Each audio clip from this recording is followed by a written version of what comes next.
What's up, everyone, and welcome back to another episode of the Sports Planet podcast. I'm joined once again by Daniel Tanious for episode 18. How you doing today? I'm doing good. How are you, Brandon? Not too bad, man. Just on today's episode, we got our reactions to the Nuggets winning the NBA championship and more. But first, as always, let's start with some headlines around the Sports Planet. So the Denver Nuggets defeated the Miami Heat on Monday night, 94-89, to complete a 4-1 series win to capture their franchise's first title ever. In the NHL, the Vegas Golden Knights defeated the Florida Panthers 9-3 on Tuesday night to complete a 4-1 series win to capture the first title in franchise history in just their sixth season in the NHL. So, based off the first two slides, it was a tough couple of days for South Florida. Mm-hmm. And then Manchester City captured its first UEFA Champions League title after defeating Inter Milan 1-0. This trophy also helps complete a historic treble for the English club after also winning the Premier League and FA Cup. And in France, Kylian Mbappe seems to be indecisive about his future at PSG. Earlier in the week, there were reports that he wanted out, but now there are other reports indicating that Mbappe is happy with PSG. And then in Spain, Jude Bellingham signs a 6-year deal with Real Madrid. This deal completes the transfer from Dortmund for the 19-year-old English midfielder. So out of these, obviously we're going to get to the Nuggets, but anything else that stands out to you? I just want to say I was wrong in both of my predictions. I picked Miami Heat winning the NBA Finals in 7. Unfortunately, I went with the underdog. I knew they weren't the better team, but I was just rooting for the underdogs this year. Mm-hmm. But they weren't able to get it done. Congrats to the Nuggets. I know we'll get into that. And then I also picked the Florida Panthers for Stanley Cup. I knew they're the Yeah. underdog as well. I just was going for the underdogs. I had a feeling, and my feeling was wrong. I knew the Vegas Knights was a better team. I was watching the last game. I think the score was 9-3. They just blew them out. Um, Mm-hmm. and yeah, I was just a little sad that I got both of them wrong. But hey, I know I was going for the underdogs, and it's all right. Win some, you It's lose all right. some. Yeah. But yeah, so that's it for the headlines. But just want to come back. Obviously, the Denver Nuggets win the 2023 NBA championship. We saw in that final game where it seemed like the Heat were ahead the majority of the game, and then towards Mhm. the end, it was just like, "What are you guys doing, man?" You know, because they had the lead, and then I felt like towards the end of the game, Jimmy Butler was pretty much non-existent throughout this whole finals, right? Bam Mhm. Adebayo was the best Heat player throughout the first 4 games and 3 quarters, let's say, because Jimmy Butler didn't have a Jimmy Butler moment until the fourth quarter. And even at that, after like towards the end of it, it's like, what are you doing, man? Because you see that there was a play where he gets stuck at the elbow. He's turning around, holding the ball to see who to throw it to, and he just throws it to I want to say KCP, which leads to a foul, and they get free throws. Right? They had 2 timeouts at that point. It's like, come on, Jimmy, use your head, man. Like, you're a smart basketball player. You're a great basketball player. Use your head. Like, if you have that timeout and you see no one's open, call the timeout. But instead, that he gets a turnover, gives it to KCP, 2 free throws, kind of essentially icing the game.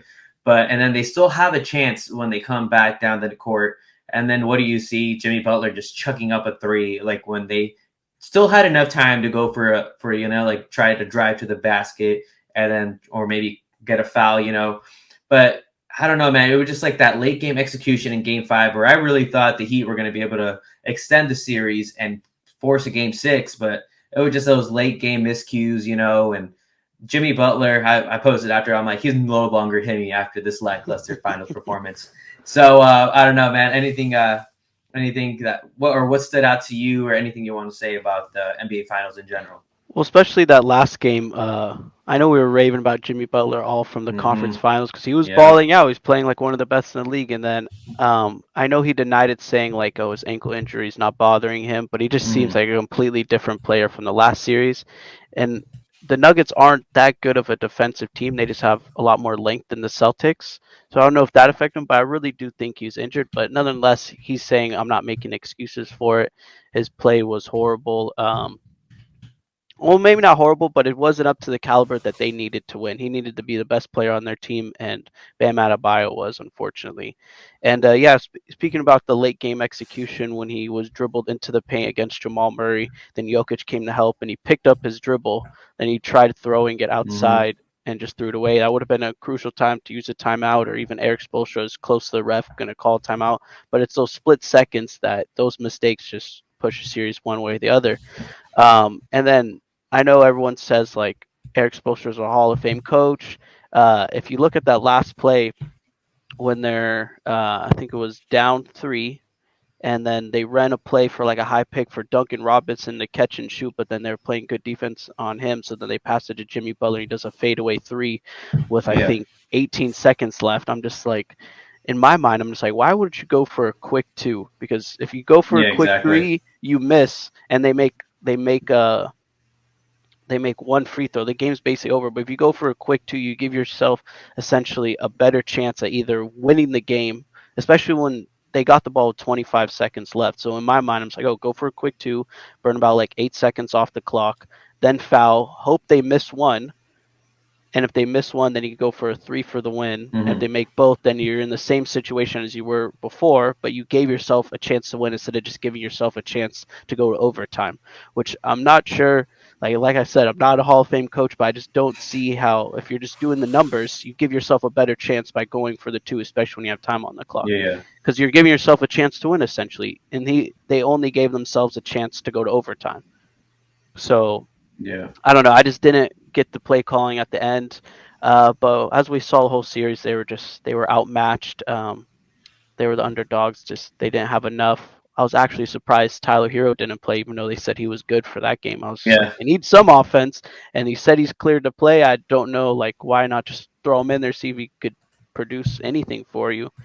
Um, but yeah, I mean, late game execution, but I think nonetheless the Nuggets are just clearly the better team, and the Heat's room for margin of error was very slim. So any errors that they make was basically the turning point of them losing a game. So they can't really make too many errors. Like Nuggets, they were they shooting? I think it was 50% from free throw and 30% from 3 that game, and they still won. So their margin of error was a lot bigger. They're able to shoot horribly and still win the game. That's how much of a better team the Nuggets were, and we saw that in the yeah. series. Nugget. Yeah, man. This Nuggets team. They were rightfully so the NBA champions. They were the best team throughout the playoffs. Especially with this guy right here leading the way, Nikola Jokić. In the finals, he averaged 30.2 points, 14 rebounds, 7.2 assists, and 1.4 blocks. And then he was also pretty efficient, like because he was shooting 58.3 from the field goal total, and then from 3-point line he was shooting 42.1. So like this man has, you always see a bunch of people like make before even this playoff run, right? They were saying like, okay, Embiid won the MVP, right? And we even say this too, like we're like, we'll give it to Embiid because Jokic has won the last 2. Embiid should have probably won it last year. Jokic should have won it this year. But it's all like, now that we're done with the finals, did the Jokic get robbed this year? Like, what do you think? Yeah, I think definitely he got robbed Yeah, this year, which is yeah, one of the things I would like to give. I mean, I know they have a Finals MVP. I always thought like MVP yeah. should be given maybe after like the first round of the playoffs, because if you're an MVP, you should at least get past. You should at least get your team past like the first round. I think that will Mhm. actually show like if you're a valuable player or not. And yeah, I do think this year he got robbed, but then last year I felt Embiid got robbed. I mean, he was the highest. He had 31 points averaging last year, 12 boards and 4 assists. Great numbers. Jokic had great numbers as well, but Mhm. Embiid was tied for second in the Eastern Conference, while Jokic team was sixth in the West. Yeah. So it's I felt last year Embiid deserved it and Jokic deserved it this year, which is why I feel like they flipped it after looking at it Mhm. like, oh, Jokic's having a great year. But yeah, Jokic should have won it this year, but I mean, I'm sure he Yeah. doesn't care. He cares more about winning the chip Yeah. than the MVP now. Yeah, and then another thing, because another like debate that people always say is like, how did they give Jokic number 15, right?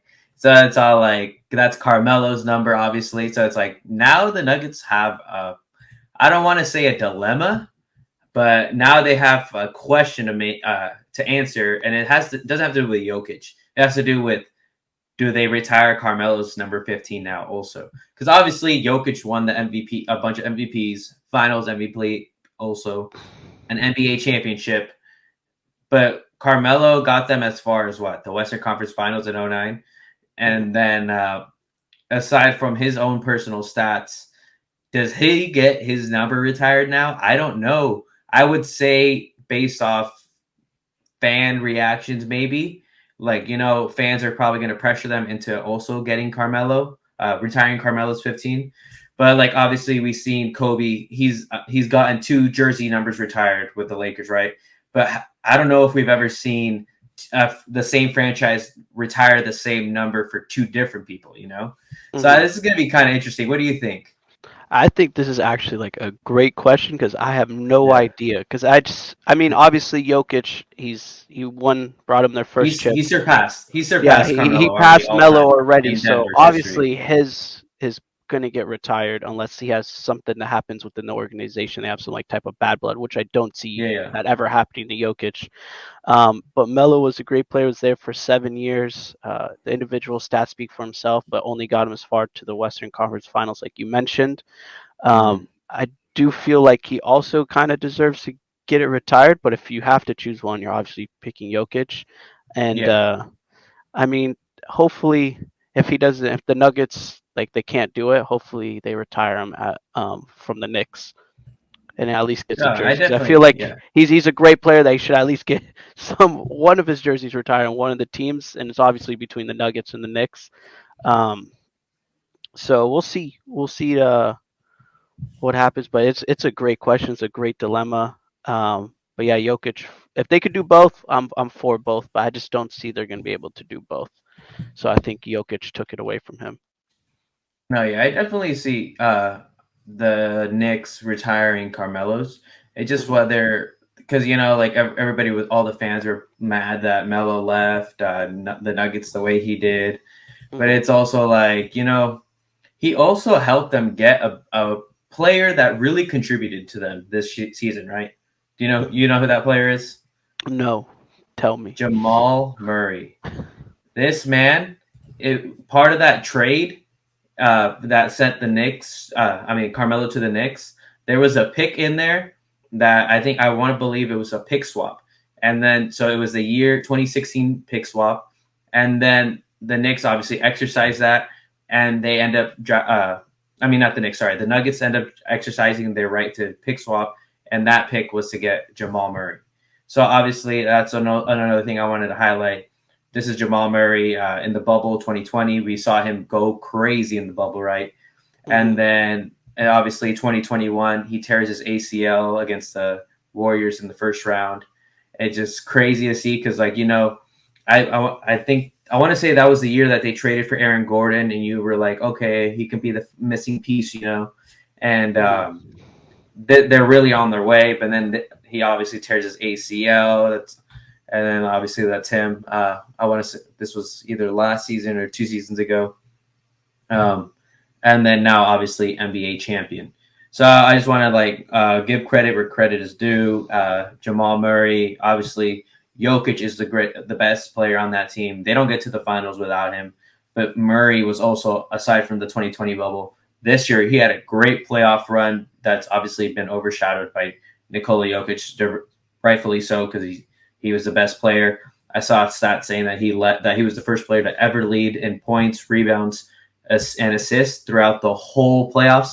I know somebody might think, oh, that was LeBron, but LeBron did that during finals alone. But Nikola Jokic was the first to do it throughout the whole playoffs. So, just real quick, I just wanted to give credit where credit is due. Denver Nuggets is. It's great to see that the Nuggets didn't blow it up because we're now in a generation where if you don't win a championship within 2 to 3 years, or they don't see any promise, they're gonna fire the head coach, or start making trades. And in this case, the Nuggets hired Mike Malone back in 2015, the summer of 2015. They could have easily said, oh, you're not working, you're out by 2018, 2019, that kind of thing. Or Jokic and Murray aren't working together, let's trade one of them. And but they didn't. In this should go to show that let's just say the Phoenix Suns, how they fired Monty Williams already. I kind of agreed with it just because of the way he handled with DeAndre Ayton, but I kind of want to use that as an example. because he just went to the finals 2 years ago, and now they just fire him 2 years later. So maybe they could have given him a little bit more time. They just got Kevin Durant, traded away a lot of depth for him. So obviously they weren't going to be able to go far against a complete team like the Nuggets, a team that have stayed together for a while, added pieces here and there. But now they're reaping the benefits of their not determination, but showing that their loyalty and showing that their trust all this time is finally paying off. So what do you guys think about that, of how the Nuggets have actually been able to stick together to their main nucleus and like not blow it up in a sense? I think it's good because we don't see it too often anymore. Like you mentioned, like teams have such a short window to win, like 3 or 4 years, and they blow a team up, fire the coach. And I mean, Yeah. we're Laker fans. We see that as well. That happened with Vogel, and now we're stuck with a Ham, like a coach that I'd rather have Vogel than Ham. So I Yeah, mean, definitely. everyone's doing it. It seems like, and it's good to see a team that like build together with the same coach, players that are young and go into their prime, and then they stuck it out and they won. And I mean, it's good to see that because it's good for the league, and then it shows people to stick like through hard times, because it seems now like whenever any team does bad and like the star players like, all right, I'm going to a different team, like I want something else, like Yeah. they don't try to stick it out when times are rough. We don't see that too often, and I think the Nuggets are a great example of that. They're able to stick it out when things didn't look so up for them. And it's good to see. Yeah, like you said, Jamal Murray is the great they're a great duo, and we got to give him credit. I know his overshadowed because Jokić is such a great player, but his averages in this playoffs was like 26 points, 7 rebounds, 6 boards. He had 30 steals throughout the whole playoffs and a plus minus of 181, which was even higher than Jokić. So you saw when Murray was on the floor, the Nuggets were, and he was performing, the Nuggets were essentially almost unbeatable. So Yeah, his impact on the court. got to give credit where credit's due, and I'm happy for the Nuggets finally got their first title run. And yeah, I think it's good to see teams stick together. So, I also want Yeah. to say I said Melo was on the Nuggets for 7 years. It was 8 years. So I just want to correct myself in case anyone wants to come and yell at me. Yeah. Now, yeah. So obviously, when you win a championship, you're able to enjoy a parade. Not the Lakers 2020 because of COVID, whatever. But obviously, the other day the reporter asked Jokić, "Oh, what do you like? Are you ready for the parade or whatever?" And he's like, "When's the parade? Thursday? No, I want to go home." And now, fast forward to today, this is him at the parade, changing his answer. You know that I told that I don't want to stay on parade, but I fucking want to stay on parade. This is the this is amazing. We all gonna remember this our whole lives, and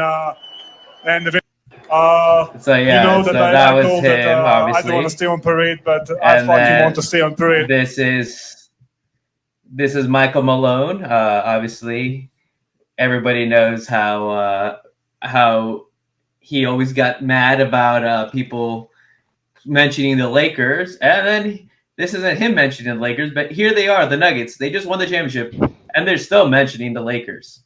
He came into this world as the son of a coach, but in these playoffs, he became the Lakers' daddy.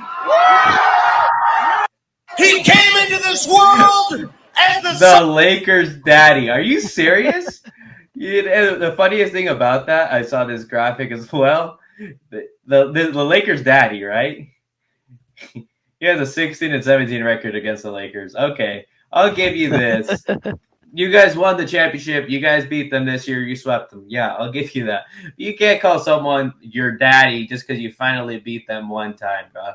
Like, when it matters. So I just saw that, and that shit was fucking hilarious. And then, obviously, I'm going to continue with this Michael Malone. We all saw that after the Lakers got swept, obviously LeBron, that's when he was pondering retirement.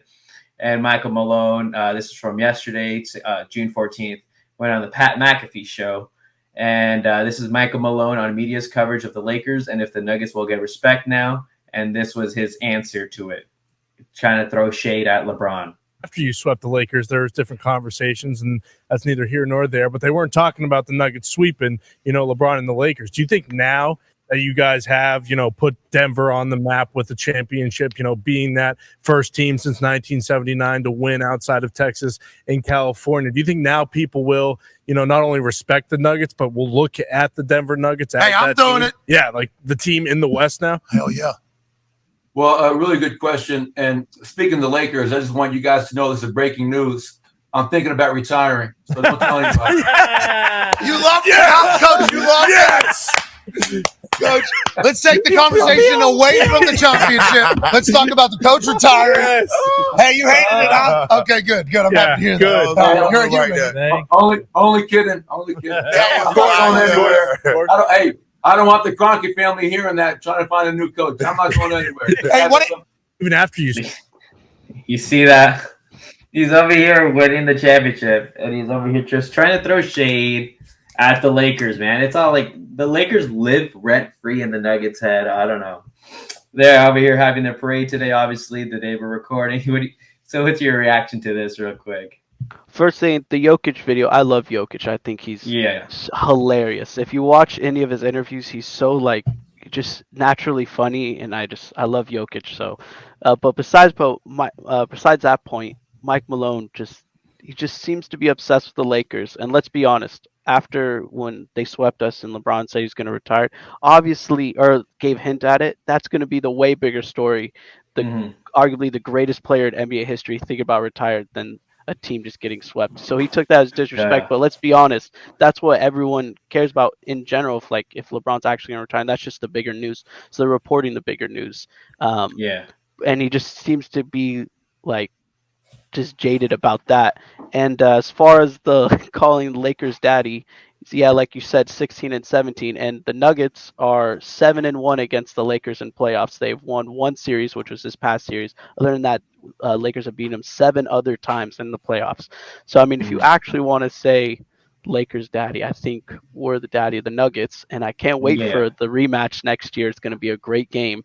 But yeah, I think it's just no one's even talking about the Lakers anymore, and then he just keeps bringing it up. So, and the whole point is he's getting mad that people are bringing up the Lakers over the Nuggets, and then now when no one's talking about him, he's still bringing it up. So he's kind of defeating his own argument. Yes, I get it. You are mad that LeBron's retirement or maybe retiring got more coverage than the Nuggets. Understandable, right?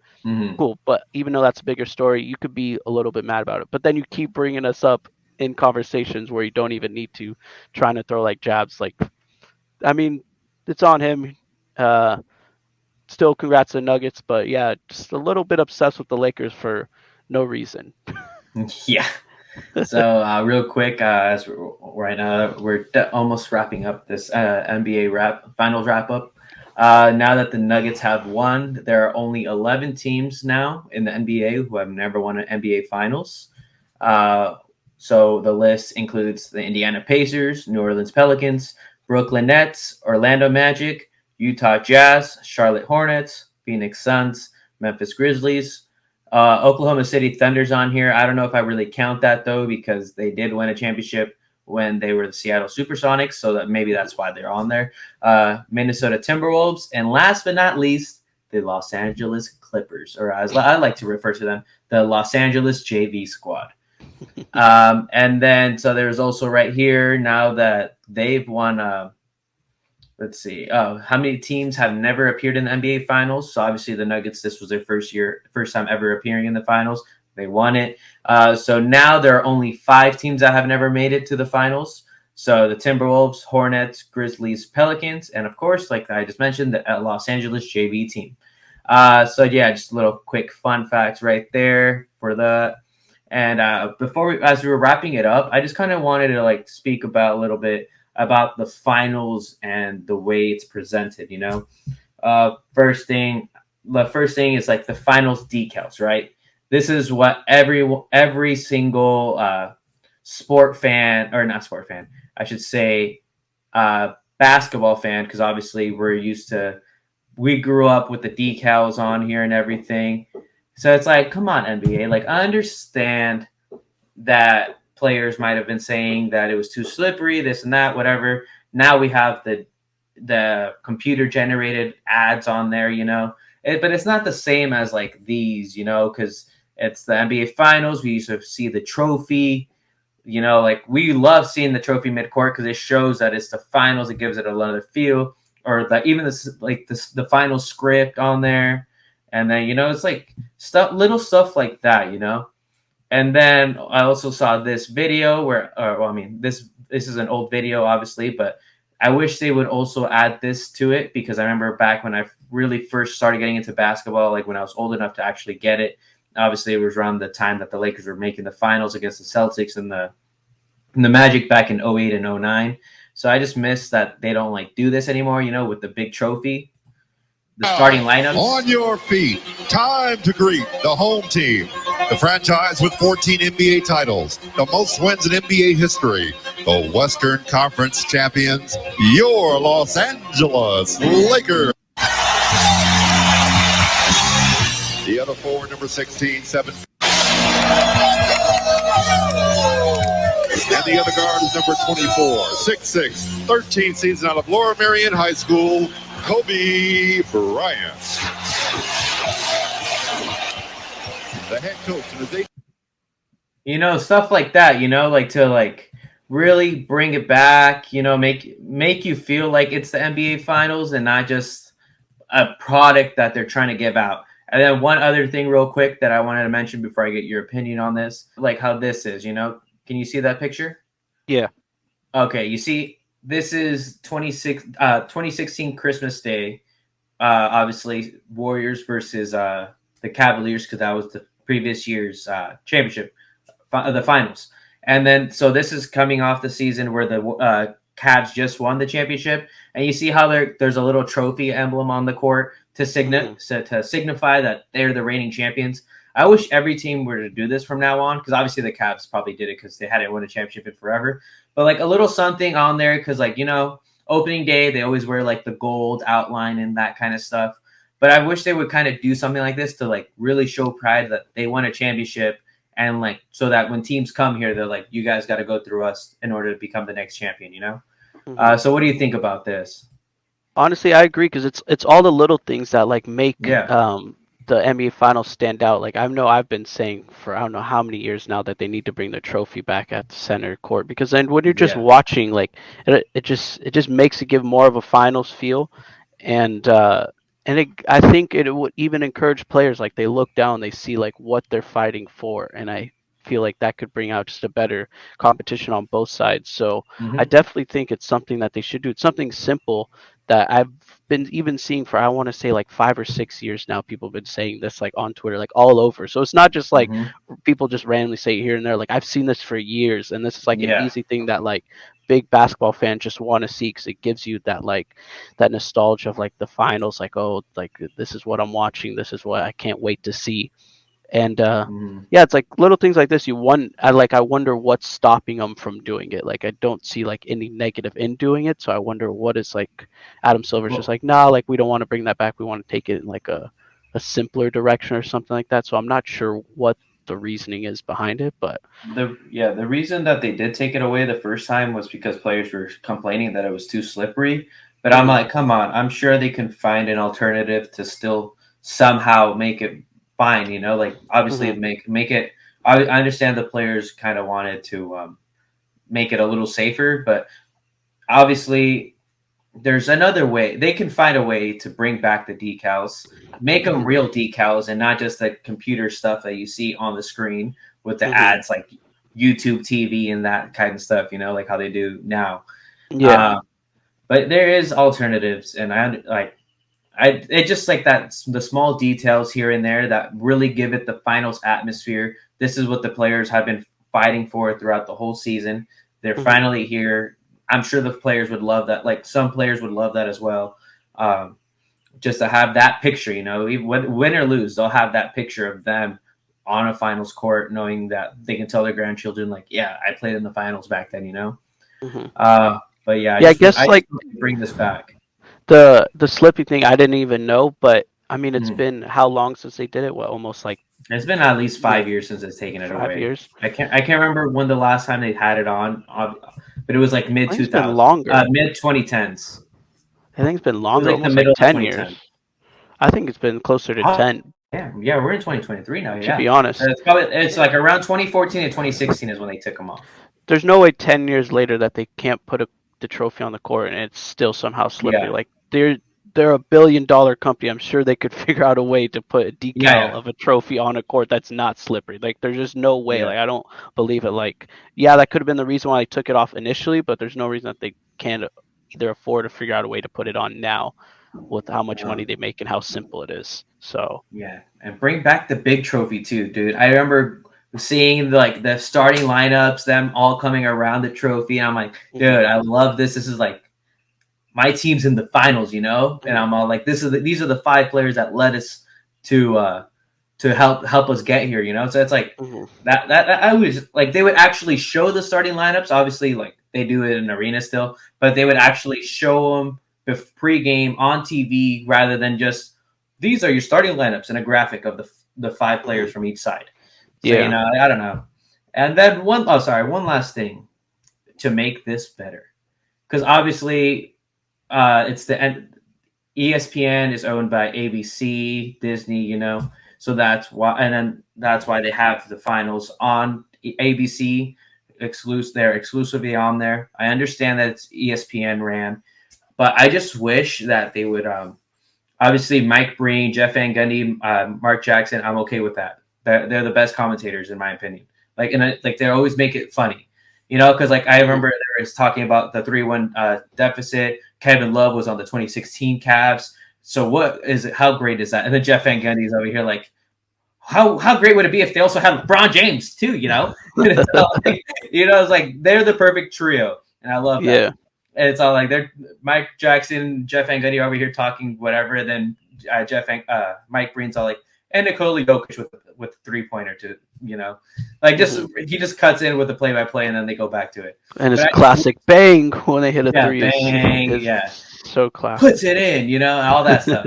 And then I just wish that they would just kind of mix it and put ESPN's commentators and make the TNT halftime show with Shaq, EJ, Charles, and Kenny, you know. That way everything's kind of like it's their best with their best, and then like it makes it all overall better. Because honestly, when I was watching I only watched like probably one of the half times because I was like, I don't really care. And it's all like they all like have like their little turns to talk, and then like it just goes back and forth. Meanwhile, TNT, you know, Charles is over here talking, and Shaq's all like, I got more championships. Or something stupid, like to cut him off, you know? It gives it a little more entertainment aspect. So I don't know about other fans, but that's something I would love to see. What do you think, real quick? No, I agree. That's actually a good point because if we're being honest, the halftime show, the best one is TNT, and then the best commentators, I think, are the ones you mentioned, Mike Breen, Mark Jackson, and Van Gundy. So, like, I know there's obviously, like, some companies are owned by vice versa, or they own like certain contracts, so then they can't go on like ESPN if they're on TNT. But I feel like as a product as a whole, they could make it work. There's a way to make it work, and I feel like it just make the finals even better. Like these are just simple things that would just bring the finals to just a little bit of a higher level to make it more enjoyable for the watchers and the viewers,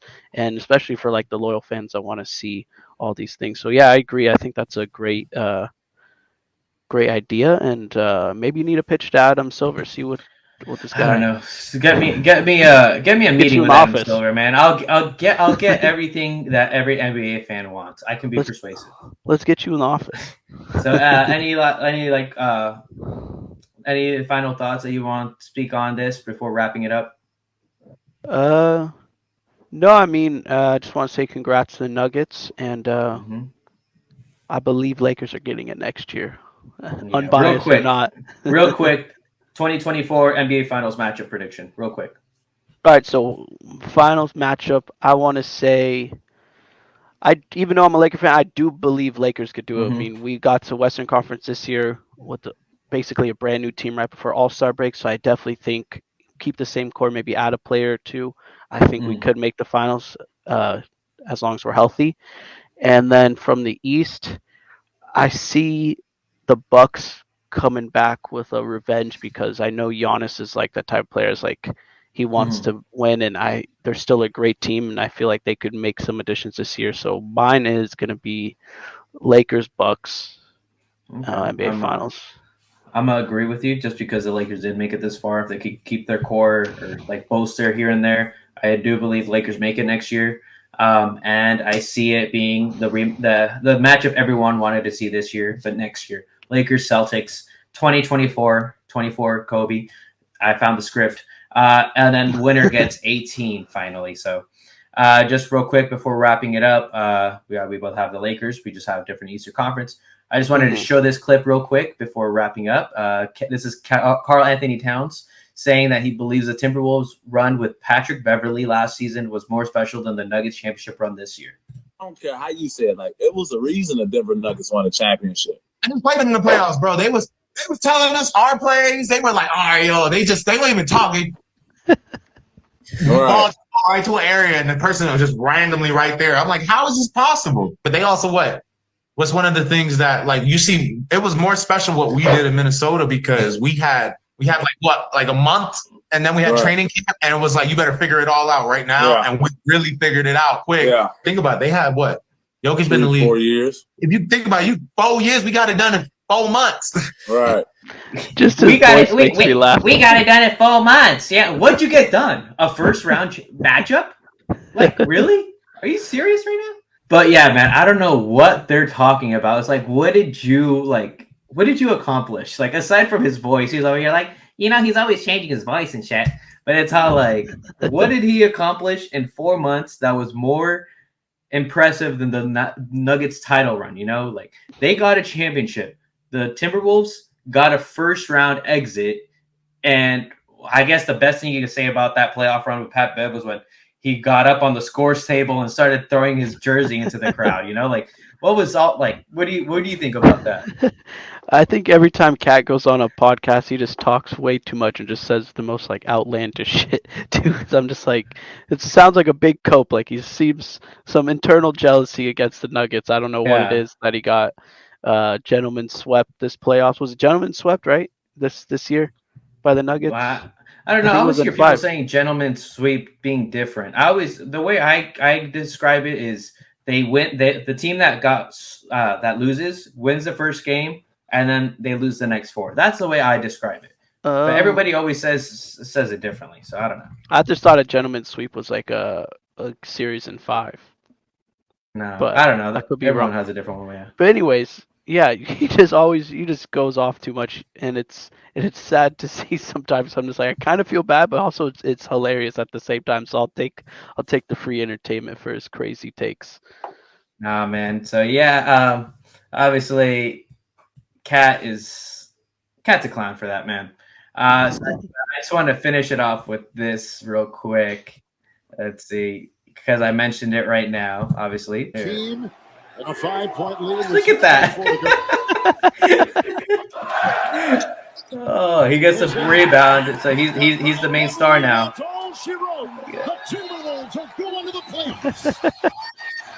Jumping on the scoreboard on the score table, thinking that he's even fucking Ant did it. Jumping on the score table, thinking he's D Wade.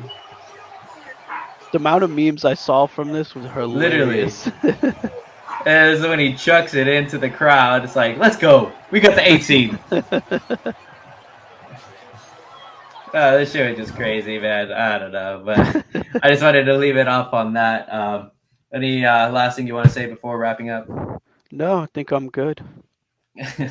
All right. So before we take off, make sure to follow us on social media at Sports Planet Pod. You can also find these episodes on Spotify, Apple Podcasts, and YouTube. So I just wanted to say, Daniel, thank you for taking time out of your day today to join us for episode 18. And to the listeners, thanks for tuning in, and we'll catch you all on the very next episode of the Sports Planet Podcast. Life is good, I've decided.